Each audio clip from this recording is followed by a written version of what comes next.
The most dangerous men in the galaxy are usually the quiet ones. The war hall of the Karath flagship smelled like hot metal, ozone, and burned engine fuel. Crimson banners hung from the ceiling nearly 40 feet above the polished black floor, while thousands of alien soldiers filled the chamber in complete silence. At the center of it all stood Warlord Veilira. Her deep blue skin shimmered beneath the pale white war lights woven into her silver armor like frozen fire. She looked less like a ruler and more like the living embodiment of conquest itself. Every officer bowed when she moved. Every servant lowered their eyes. Every soldier feared the sound of her footsteps. All except one. Ethan Graves stood directly behind her throne with his hands folded behind his back and a black military collar wrapped around his throat. 6'4", broad shoulders, short dark blonde hair, gray eyes that never seemed to blink enough. Human. The room hated him for existing. Veilira hated him most of all. Step forward, human, she commanded without turning around. Ethan obeyed immediately. His heavy boots echoed once across the floor before the chamber went still again.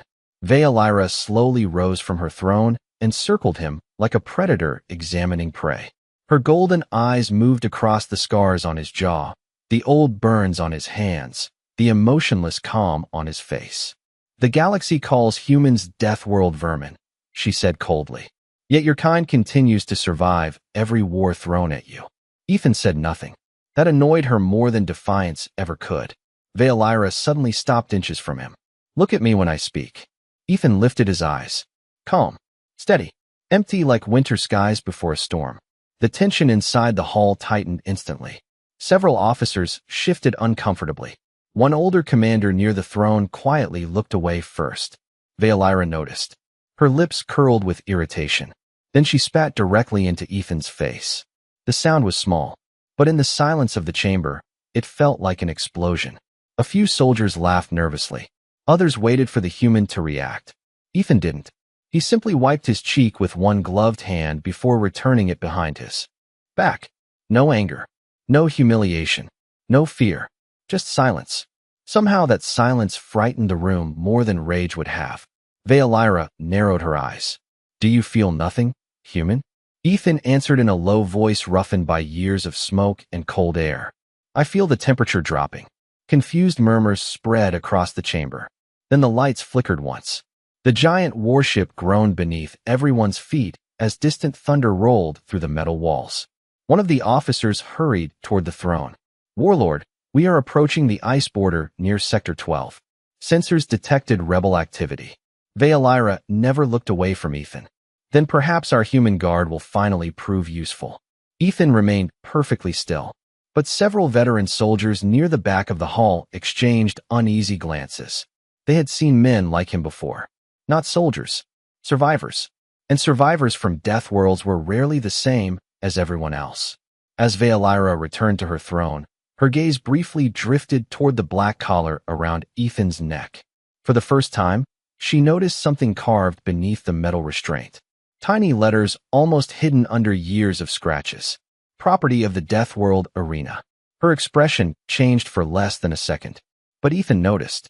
The Karath flagship drifted through the frozen edge of Sector 12 like a blade sliding through black water.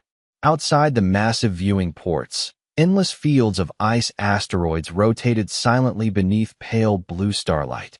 Inside the command deck, tension moved through the air thicker than smoke. Officers whispered behind lowered hands. Crew members avoided standing too close to the human guard near the throne. Rumors traveled fast aboard military ships, especially old rumors. Veilira sat with one armored leg crossed over the other as tactical projections flickered across her face. Her expression remained calm, but her thoughts kept returning to the tiny words hidden beneath Ethan's collar. Property of the Deathworld arena. She knew the arena. Every ruler in the galaxy knew it. A place where violent worlds sent their strongest survivors to entertain empires hungry for blood and spectacle. Very few competitors lived longer than a year there. Champions almost never survived retirement. Yet Ethan Graves stood only 20 feet behind her now, perfectly still beside the war chamber doors. Alive, quiet, breathing slow. That unsettled her more than she wanted to admit. Bring me the navigation reports, she ordered sharply. A young servant hurried toward the throne carrying a glowing data slate with trembling hands. The boy could not have been older than 16 Earth years. Thin shoulders, nervous eyes, one wrong movement away from disaster.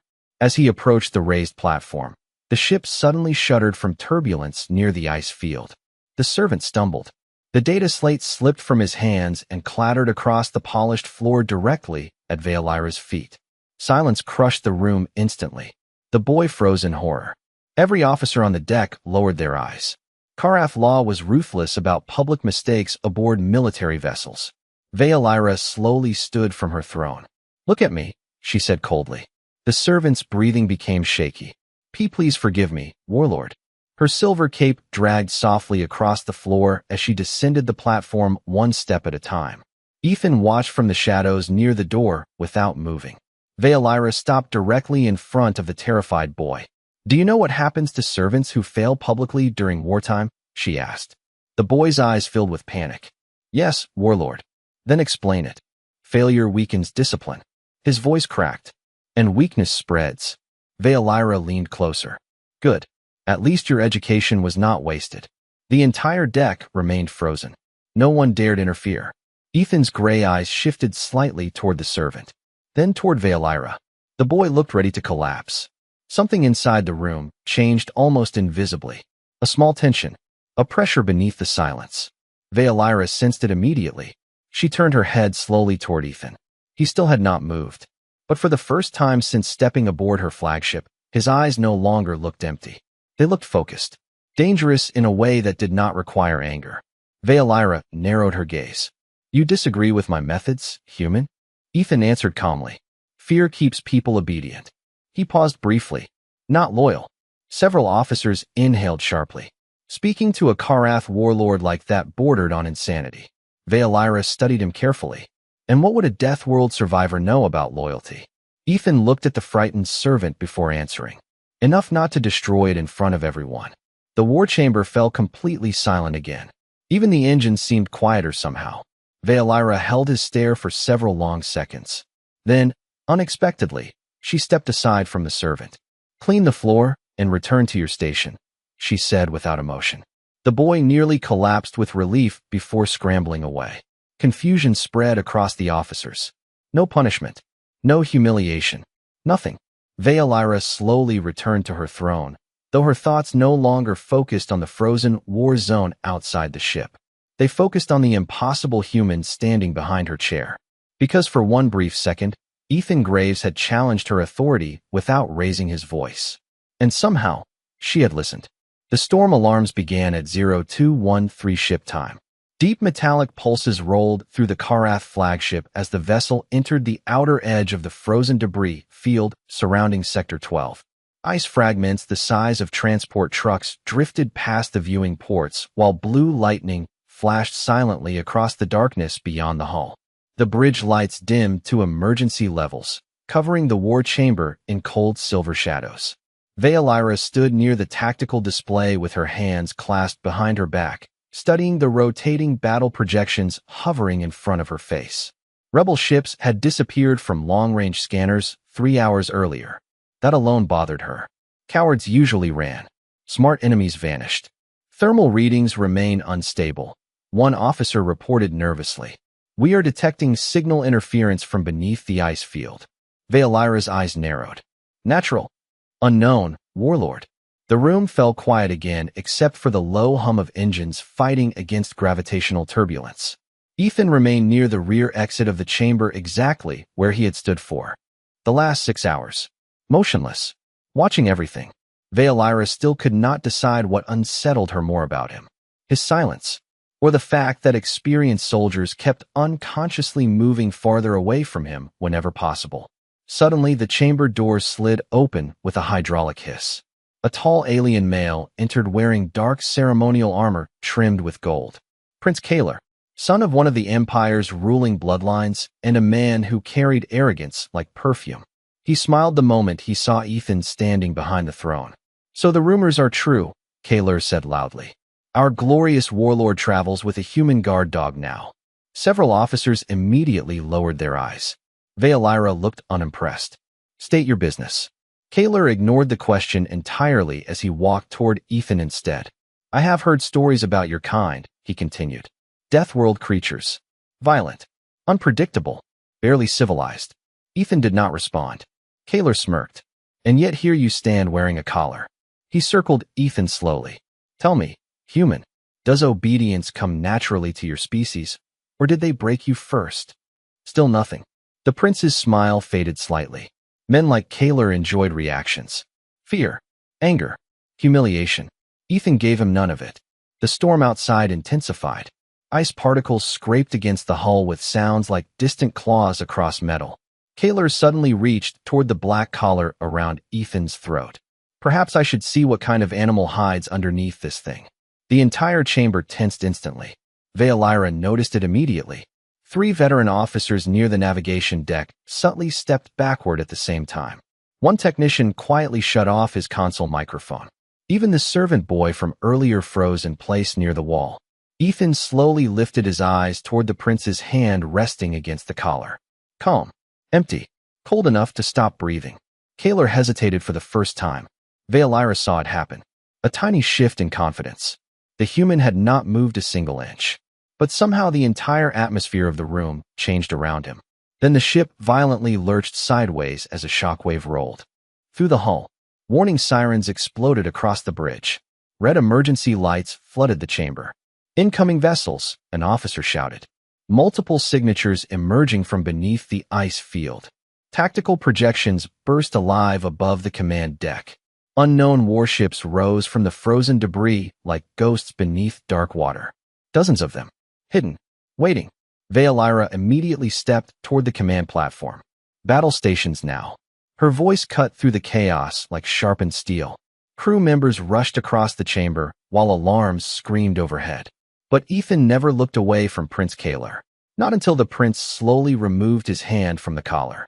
Only then did Ethan finally speak. Quietly. That was the smart choice. For the first time since boarding the flagship, Prince Kaler looked genuinely afraid. The first enemy ship appeared like a shadow rising through frozen water. Then another followed behind it. Then 20 more.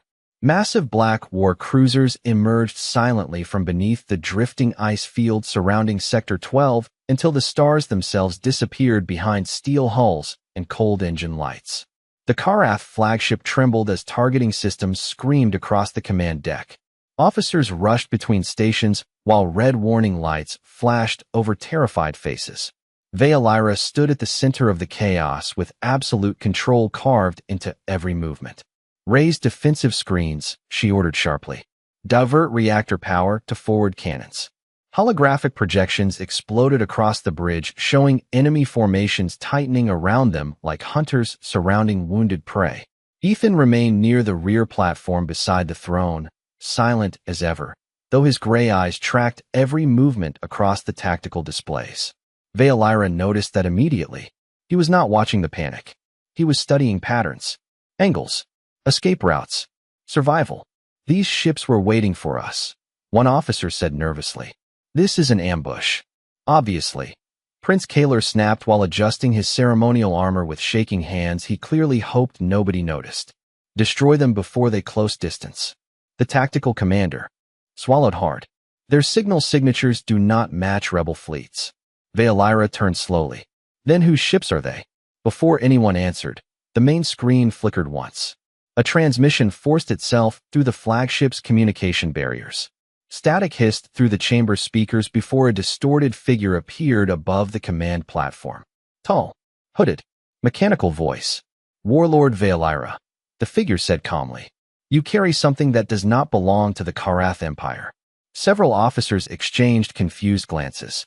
Veilira's expression hardened. Identify yourself. Return the human champion.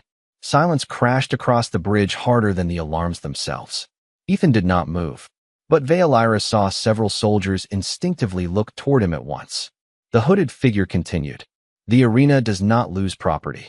Veilira slowly turned her head toward Ethan. You belong to them?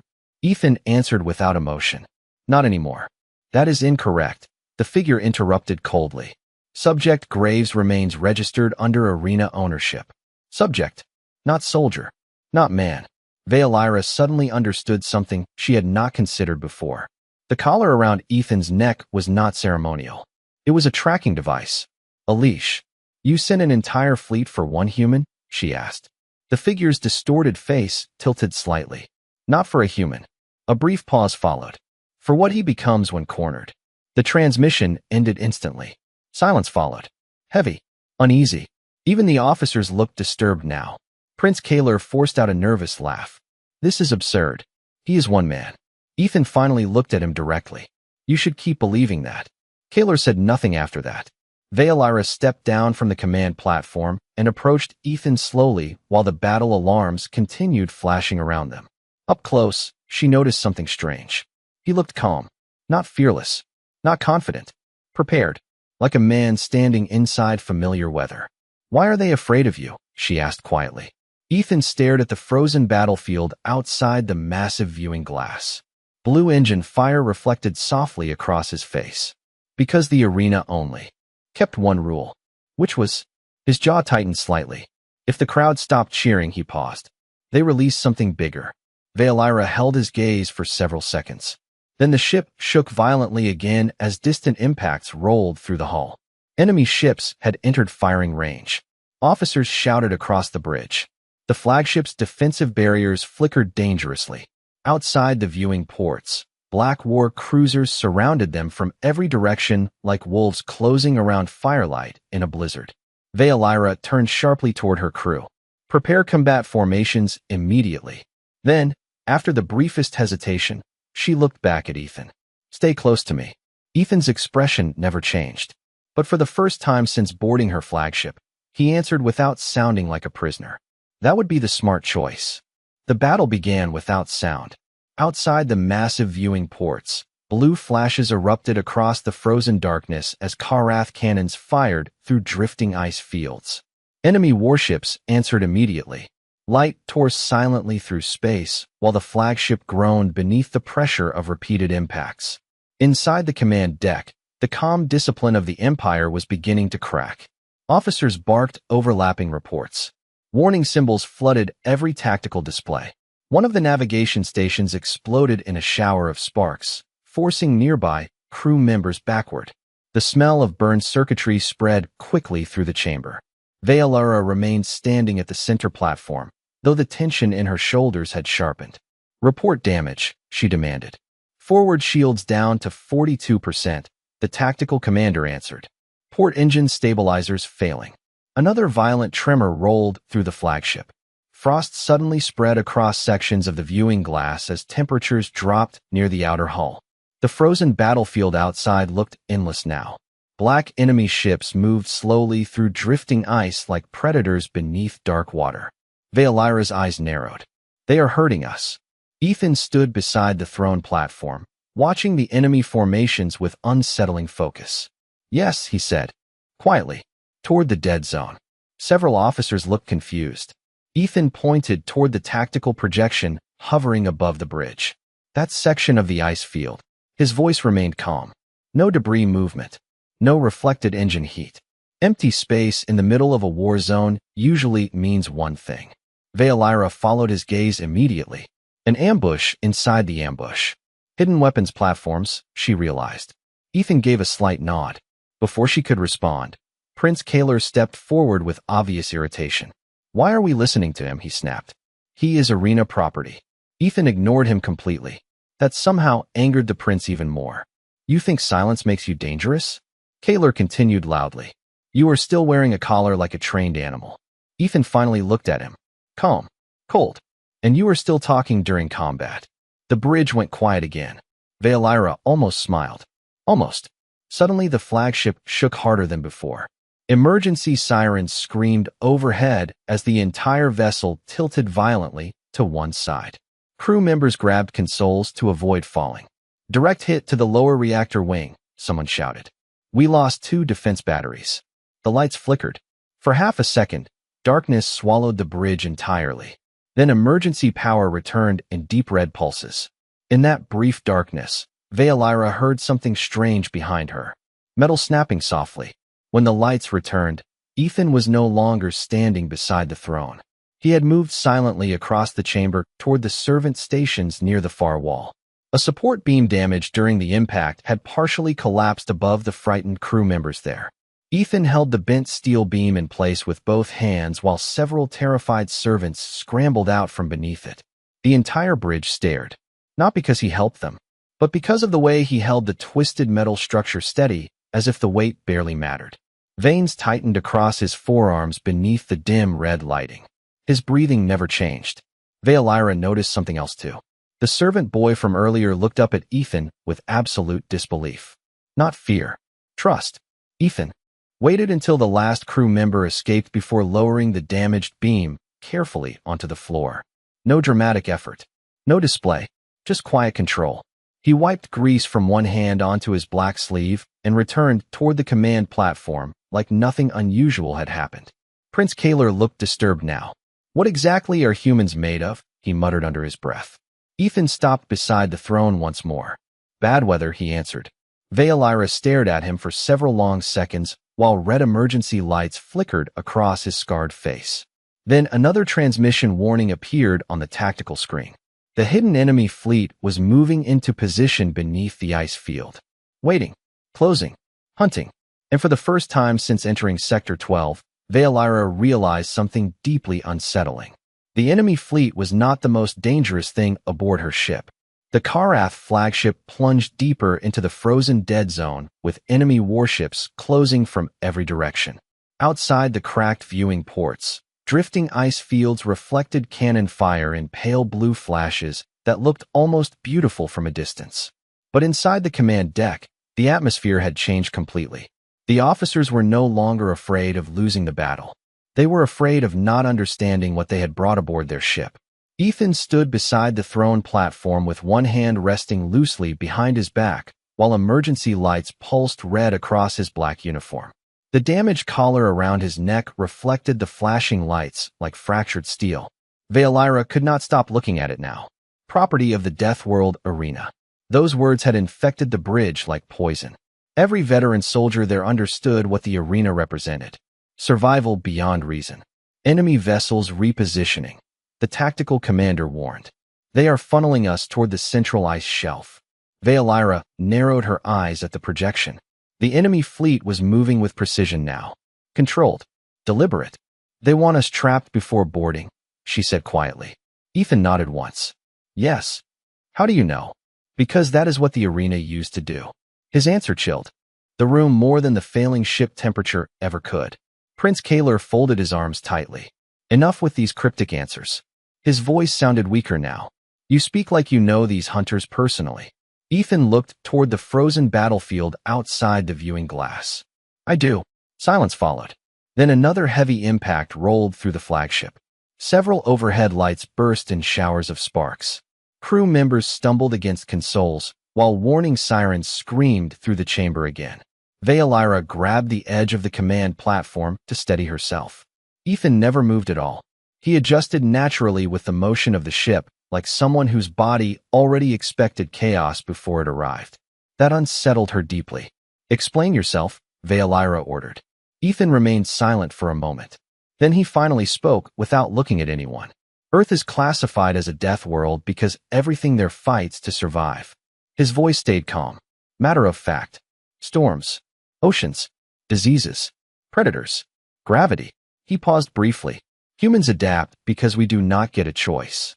The bridge listened in complete silence now. Even Kaler stopped interrupting. The arena learned something valuable about humans. Ethan continued quietly. Fear stops working after enough pain. Veilira studied him carefully. There was no pride in his voice. No drama. Just exhaustion buried beneath old scars. How long were you there? She asked. Ethan's jaw tightened slightly. Long enough to forget what sunlight smelled like. That answer lingered heavily in the room. One of the younger officers slowly looked away. Another lowered his weapon toward the floor without realizing it. Veilira noticed all of it. Respect was spreading through the bridge now. Quietly. Unwanted. Earned. Suddenly the tactical display flashed bright orange. Incoming boarding signatures, an officer shouted. Multiple enemy craft attaching to lower hull sectors.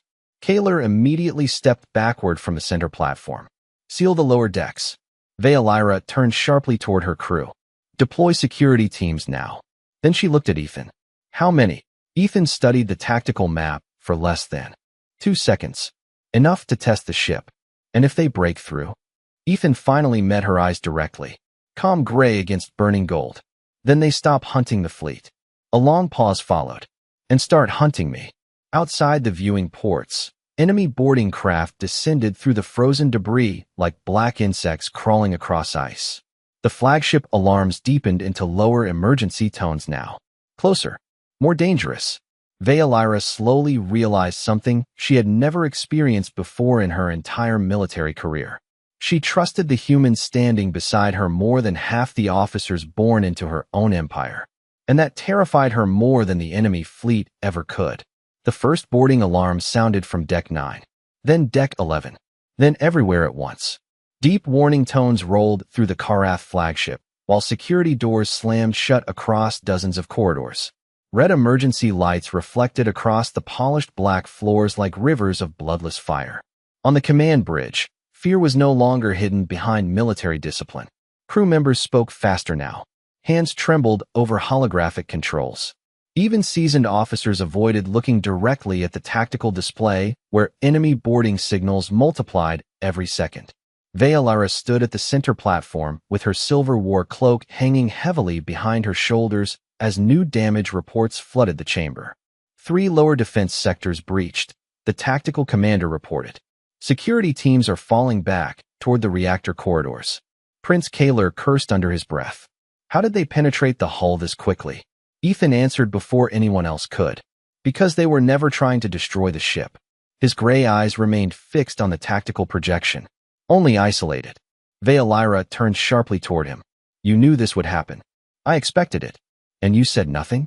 Ethan finally looked at her. You would not have believed me. The silence after that answer felt heavier than the alarms. Veolyra hated that he was right. Another violent tremor rolled through the flagship. Lights flickered. Somewhere deeper in the vessel, metal groaned beneath pressure. Then the command deck doors burst open and a wounded officer stumbled inside, covered in frost from the lower corridors. Warlord, he breathed heavily. The attackers are bypassing armed stations completely. Veolyra frowned. What? They are ignoring everyone except. His eyes drifted toward Ethan. Him. The entire chamber went still again. Ethan lowered his gaze briefly, like a man hearing confirmation of an old nightmare. Veolyra stepped closer to the injured officer. Explain clearly. The enemy troops keep asking for the human champion. They are not taking prisoners. They are searching deck by deck. Prince Kaler slowly backed away from Ethan again. The movement was subtle, instinctive. Ethan noticed, but said nothing. Veolyra studied him carefully now. Who are these people? Ethan remained silent for several seconds while distant impacts echoed through the ship. Finally he answered. Collectors. Collectors of what? His jaw tightened slightly. Survivors. The room chilled around those words. Veolyra suddenly understood the true horror of the arena. It was not entertainment. It was harvesting. Taking the strongest creatures from violent worlds and forcing them into endless cycles of survival until they became something useful. Something feared. Ethan quietly removed one black glove and flexed his scarred hand once before speaking again. If they recapture me, he paused briefly. They will not stop with me. Veolyra's golden eyes narrowed. Meaning, the arena profits from adaptation. His voice remained calm, but exhaustion lived beneath every word now. Once they discover a species survives well under pressure. He looked toward the frightened crew members around the bridge. They start collecting more. The servant boy near the rear console looked horrified. Several officers looked away completely. Veolyra slowly realized that Ethan had never truly been protecting himself aboard this ship. He had been protecting everyone around him from becoming targets. Suddenly the bridge lights dimmed again as emergency power shifted throughout the vessel. The tactical display flashed bright red. Boarding signatures approaching the command deck, someone shouted. Panic spread instantly across the chamber. Officers reached for weapons. Crew members rushed toward emergency exits. Prince Kaler looked ready to flee entirely. Ethan remained perfectly still beside the throne platform. Then, quietly, he reached toward the black collar around his neck for the first time since Veolyra had met him. His fingers brushed the damaged metal carefully. Almost reluctantly, Veolyra stared at him. "What are you doing?" Ethan looked toward the sealed bridge doors where heavy impacts now echoed from the opposite side. Slow, rhythmic, getting closer. "Making sure," he said softly. "They only came for one monster." The impacts against the command deck doors became louder. Slower now. Controlled. Like whoever stood on the other side already knew they would get in eventually. The bridge crew backed away from the entrance instinctively, while emergency lights painted the chamber in deep red shadows. Frost spread across the metal floor near the sealed doors as outer hull temperatures continued dropping. Somewhere in the distance, the flagship groaned like a wounded animal drifting through ice. Veolyra stood frozen beside the throne platform, watching Ethan's hand rest against the black collar around his throat. For the first time since meeting him, she saw hesitation in his eyes. Not fear. Something heavier. Memory. "Do not open that collar," she ordered immediately. Ethan looked toward the doors without turning his head. "If they breach this deck while it stays active, they will keep hunting the ship. Then we keep fighting." His expression darkened slightly. "You do not understand what they trained me for." Another impact thundered through the chamber. Several crew members flinched. A crack appeared along the reinforced command doors. Prince Kaler stumbled backward another step. "There must be escape shuttles," he muttered nervously. "We can abandon the vessel." Veolyra's gaze sharpened instantly. "You would flee your own soldiers?" Kaler avoided her eyes completely. Ethan noticed that too. "He already has," the human said quietly. The prince looked humiliated, but said nothing. Veolyra turned back toward Ethan. "What happens if that collar comes off?" The bridge fell completely silent, waiting for his answer. Ethan stared at the floor for a long moment before speaking. "The arena conditioned us." His voice sounded distant now. "Hollow. Pain response suppression. Combat adaptation. Adrenaline acceleration." He paused briefly. "They turned survival into instinct." Veolyra felt cold despite the heat of the failing ship systems. "And you fear becoming that again?" Ethan finally looked at her directly. No, a long silence followed. "I fear how easy it was." Another deafening impact shook the bridge. The command doors buckled inward this time. Emergency sparks rained from the ceiling. Several officers raised weapons toward the entrance with trembling hands. Ethan stepped forward slowly. Calmly. The red warning lights reflected across the scars on his face, while distant alarms echoed through the dying flagship. "How many security teams remain?" he asked. "Very few," the tactical commander admitted. Ethan nodded once, like a man confirming weather conditions before walking into a storm. Veolyra suddenly moved in front of him. "No," the single word surprised the entire bridge. Ethan blinked once. "Warlord, you are not fighting this alone." For the first time since she had known him, Ethan looked genuinely caught off guard. Veolyra stepped closer until only inches separated them. Her golden eyes locked onto the damaged collar around his throat. "The arena may call you property," she said quietly. "But aboard this ship," she paused, "you are under my protection." The room went completely silent. Even Prince Kaler stared in disbelief. Ethan looked at her for several long seconds without speaking. Then something almost invisible shifted in his expression. Not weakness, not relief. Recognition. Like someone remembering what dignity sounded like after years without hearing it. Suddenly, the command doors exploded inward beneath a final crushing impact. Smoke and freezing air flooded into the bridge corridors beyond. Dark armored figures emerged slowly through the haze, carrying weapons marked with the insignia of the Deathworld arena. The lead figure stepped forward and lowered its hood. Mechanical eyes glowed pale blue beneath scarred gray skin. "Subject Graves," the collector said calmly. "Return voluntarily, and the crew survives." Every officer on the bridge froze. Veolyra did not move. Neither did Ethan. Then the human slowly reached toward the black collar around his neck again. This time, Veolyra grabbed his wrist before he could unlock it. Her voice dropped almost to a whisper. "If you walk out there alone," Ethan met her eyes. "They stop hunting all of you." Veolyra tightened her grip. "And who protects you?" For the first time in the entire warship, the human had no answer. The frozen air pouring through the shattered command doors carried the smell of metal, engine smoke, and distant snowstorms from the breached lower decks. Red emergency lights flashed across the armored collectors standing inside the smoke-filled corridor, while the Karath bridge remained completely silent. No one moved. No one even breathed loudly anymore. The lead collector stared directly at Ethan with mechanical blue eyes that reflected years of cold obedience. Subject Graves, the machine-like voice repeated. Return voluntarily. Ethan slowly stepped forward. Veilira's hand still gripped his wrist tightly. Warm against cold metal. Human skin against alien armor. For a brief second, neither of them spoke. Then Ethan looked down at her hand almost like he had forgotten what it felt like for someone to stop him from walking toward danger. If I stay, he said quietly, they will tear this ship apart. Veilira lifted her chin. Then they attacked the Karath Empire itself. The collector tilted its head slightly. The arena recognizes no empire. Ethan closed his eyes briefly. Exhaustion passed across his face like an old shadow returning home. That part is true, he admitted softly. Outside the viewing ports, the frozen battlefield burned with silent flashes as enemy ships continued surrounding the crippled flagship. Ice fragments drifted slowly past the damaged hull, like snow falling underwater. The war no longer mattered now. Only choices. Ethan carefully removed Veilira's hand from his wrist, though he did it gently enough that the motion almost felt apologetic. Then, without another word, he reached toward the damaged collar around his throat. The bridge crew watched in complete silence as his fingers pressed against the fractured locking mechanism. A soft metallic click echoed through the chamber. The collar fell into his hand. No alarms sounded afterward. No explosion of violence followed. Somehow that made the moment even more terrifying. Ethan stared at the collar for several long seconds before lowering it slowly onto the black floor beside the throne. The metal hit softly, like chains finally becoming too tired to hold on. Veilira watched him carefully. Something about him looked different already. Not more dangerous, just heavier.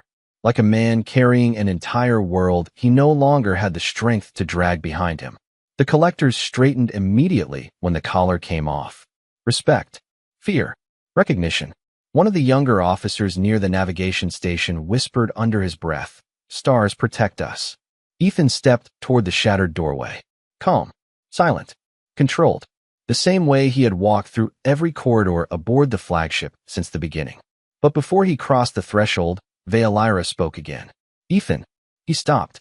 Her voice softened for the first time since anyone aboard the ship had known her. You asked earlier who protects you. Ethan slowly turned back toward her. Red emergency lights reflected across her deep blue skin and silver armor while the dying ship trembled around them both. Veilira stepped down from the throne platform until she stood directly in front of him. Then, in complete silence before her officers, her soldiers, and the enemy waiting beyond the doors, the alien warlord knelt. Gasps spread quietly through the bridge. Prince Kaler looked horrified. No Karath ruler bowed to anyone, especially not a human. Veilira lowered her head anyway. You are not arena property, she said softly. You are under my protection now. Ethan stared at her without speaking. The collectors did not move. The officers did not move. Even the ship itself seemed quieter somehow. Then, slowly, Ethan looked away from the shattered corridor behind him and back toward the warlord kneeling at his feet.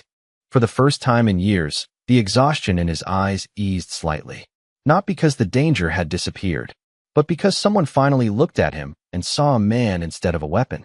Outside the frozen viewing ports, distant stars reflected softly across the ice fields of Sector 12. And for the first time since surviving the arena, Ethan Graves no longer looked alone.